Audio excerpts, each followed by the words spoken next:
জিজ্ঞাসা করতে চাই, তাহলে কি আপনার রাজনৈতিক ময়দানকে উত্তপ্ত করতে চান? এই ভোটের মাঠকে কি আপনারা উত্তপ্ত করে ফায়দা হাসিল করতে চান? আপনাদের সে গুড়ে বালি মানুষটা হতে দেবে না, জনগণ আপনাদের আশা পূরণ হতে দেবে না ইনশাআল্লাহ।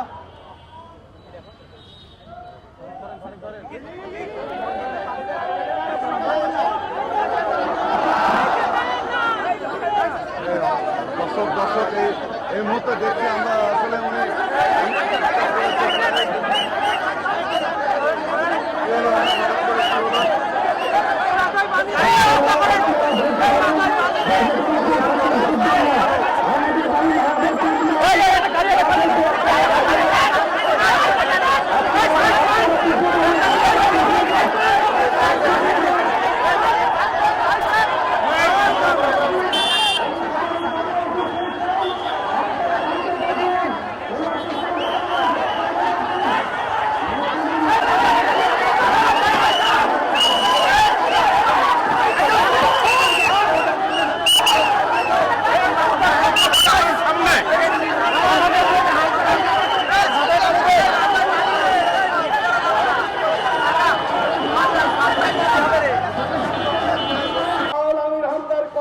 তৃপ্তিবোধ করত, আনন্দিত হতো, বাহাবা দিত, তার মাহফিল নেওয়ার জন্য মাসের পর মাস অপেক্ষা করত, সেই লোকগুলোই আমির হামদার বিরোধিতা শুরু করে দিল।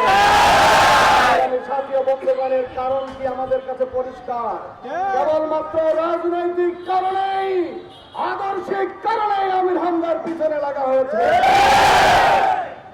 সম্মানিত সাথী বন্ধুগণ, শুধু এখানেই শেষ নয়, সর্বশেষ মুফতি আমির হামদার এদেশের প্রায় সকল জেলা উপজেলায় আবারও প্রোগ্রাম করেন। এই প্রোগ্রাম করতে যে মানুষ হিসাবে দু একটি ভুল হয়ে যেতেই পারে, এটি অস্বাভাবিক নয়। যে বিষয়টি আজকে ব্যক্তিগত যোগাযোগ মাধ্যমে এনে, এমনকি টেলিভিশন টক শোতে এনে এদেশের এক শ্রেণীর রাজনীতিবিদ তাদের নেতা কর্মীদেরকে উস্কে দিয়ে আমির হামদার বিরুদ্ধে হত্যার হুমকি দিয়ে যাচ্ছে, তাদেরকে বলতে চাই, এই হত্যার হুমকির পিছনে আপনাদের যে কারণ লুকিয়ে আছে তা হলো মাঠ জরিপে দেখা গেছে এই সদর আসনে আমির হামদাকে ঠেকিয়ে রাখা যাবে না।